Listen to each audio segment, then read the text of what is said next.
Hello, welcome in our virtual training workshop of 21 days of effective communication.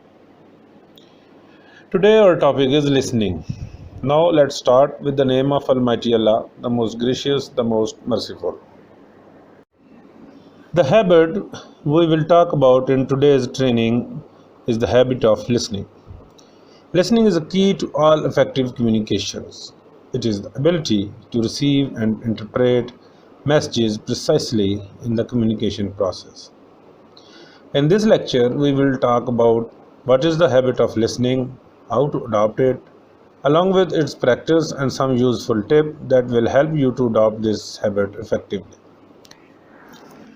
In order to understand the other's point of view or reply, it is necessary for a person to listen them carefully and understand them and then show your response accordingly. So you need to sharpen your listening skills. Have you ever had a conversation with someone whose body is there but their mind is not? Isn't it frustrating? Poor communicators make a grave mistake when they think that listening is merely the act of waiting for their own turn to speak, all while mentally composing their responses. While listening, allow one to make sense of and understand what another person is saying. In other words, listening provides the chance to vocalize what's on others' mind. Although this is valuable in its own right, listening is also the first step towards personal change.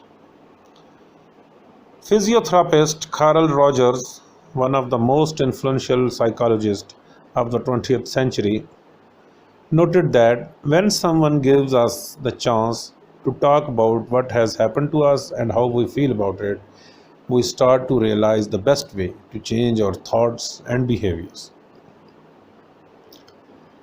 Although taking advice from someone else can be useful, we are most likely to change for the better if we work through our problems with ourselves. Being able to talk freely to an understanding listener is one of the most effective way of achieving this. If your conversation partner rambles on their thoughts, don't seem to make sense, hold your tongue and give them the space they want or they need. Try not to get frustrated. Extend to others the patience you would like to receive in return.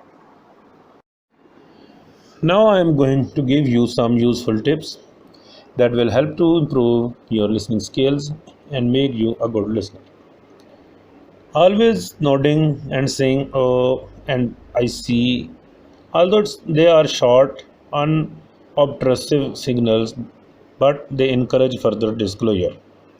Silence is also okay. Sometimes someone needs a few moments to get their thoughts organized before continuing the conversation. Give them space.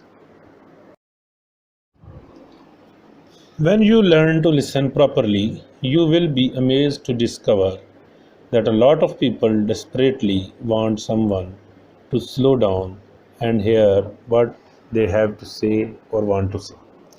This is especially true if they feel angry, upset, or need to work through a problem.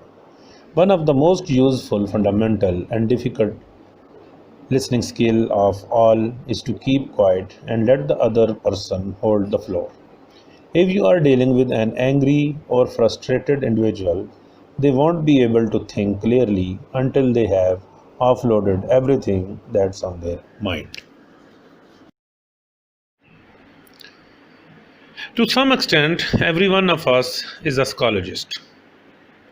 We all like to come up with our own theories about why sound so is so angry all the time, why he is like that, why he involves in it, or why you did this, etc. etc.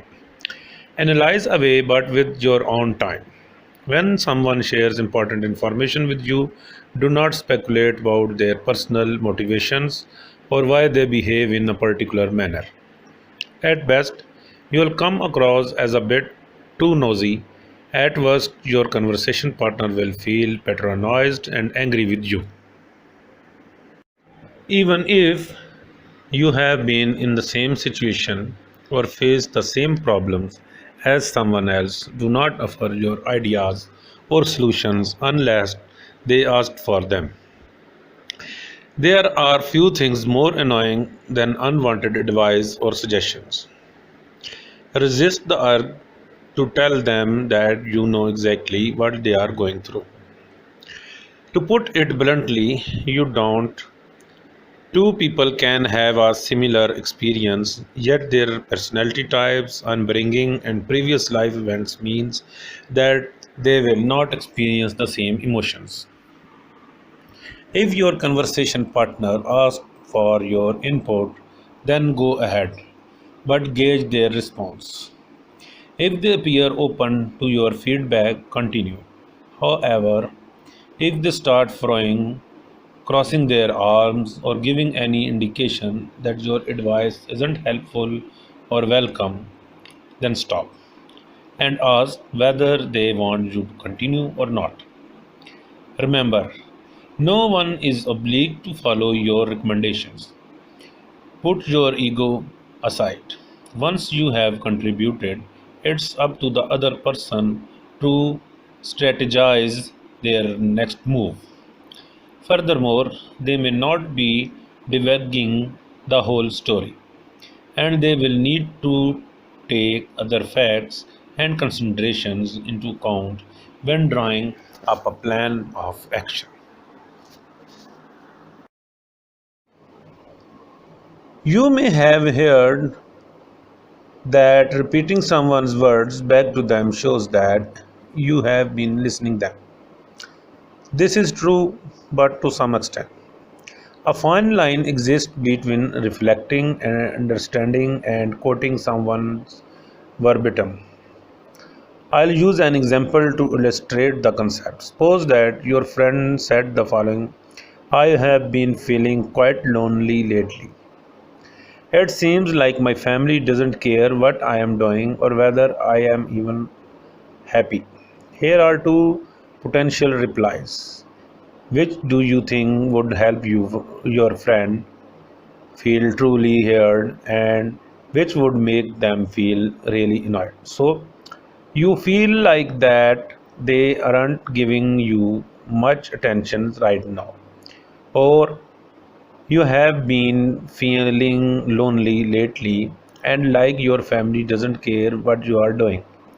The second response shows that you heard the actual words, but it also sounds downright wild. Your friend might wonder if he has been talking to a parrot instead of a normal human being.